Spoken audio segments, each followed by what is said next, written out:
This just in, Texas Tech down to their last chance, a one-score game at home, trailing 34-27 to Colorado. Baron Morton loses the ball, and there's Shiloh Sanders.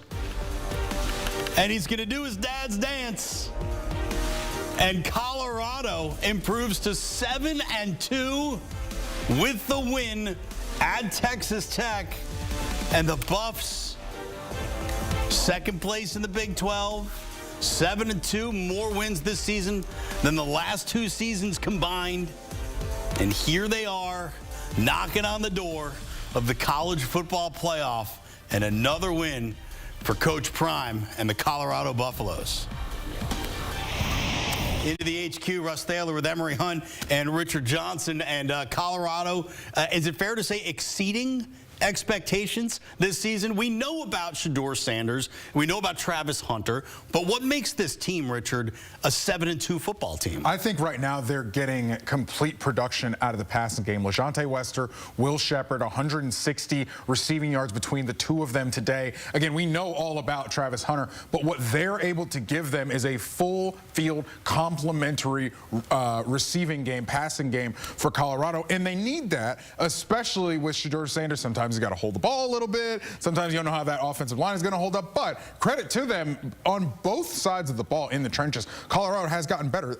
I don't think there's any part of this Colorado team, Emory, that hasn't gotten better this season. Exactly, and I'm going to go with the defense, because the defense kind of gave these offense grace today, because the offense kind of got started slow. They didn't have any points in the first quarter. Defensively, they were able to shut down Texas Tech inside the red zone, force 2 field goals. And so the defense, to me, is the reason why we're seeing Colorado with 7 wins as opposed to in these constant back and forth shootouts. Also, the fact that this team was down 13-0 and weather that storm. Last year, we saw them all go to heck and do all kind of chaotic things when we're down. Even earlier in the season, when they were down to Nebraska, they kind of lost control. That didn't happen in this ball game because their defense was able to stay steady. Offense got it together and subsequently got them the win. All right, let's project ahead a little bit for Colorado, because they're in line right now to play for a Big 12 championship, get themselves into the college football playoff.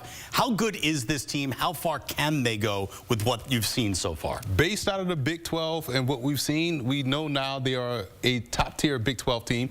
And when you look at the rest of the schedule, Utah is going to be a challenge because of the point of attack play. Kansas, to me, plays a lot like Colorado. You don't know which you're going to get each and every week.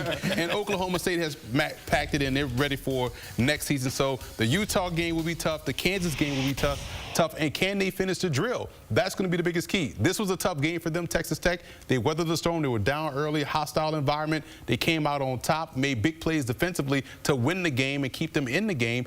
And if they can build on that foundation, but what they will have to do, 14 penalties for 106 yards, that has to clean up. They can't continue to shoot themselves in the foot.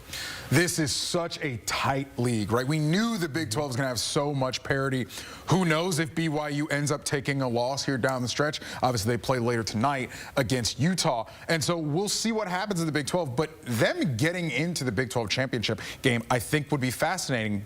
But for the Big 12 and for playoff purposes, you better hope those Army Black Knights don't finish the season undefeated. Because let me tell you this, if you have a two-loss Big 12 champion, an undefeated Army, which would have beaten Notre Dame by that point, and then Boise State. If you have those 3 teams fighting for that 5th guaranteed berth in the college football playoff, I don't think that's going to the Big 12 team. It could be Colorado, though, a little box office. There's a little box office involved with Colorado. Look, we saw Shedeur Sanders 3 touchdown passes to 3 different players against Texas Tech. One of them, of course, was Travis Hunter, who seems to, factor into just about every game. He's the betting favorite now to win the Heisman Trophy. Is there any doubt in your mind, Emory, that Travis Hunter should be the Heisman Trophy winner? Absolutely not. On the trophy, Russ, it says most outstanding player. Close your eyes and tell me who's outstanding. It is Travis Hunter and what he does consistently. And had they not jumped offside today, he would have had an amazing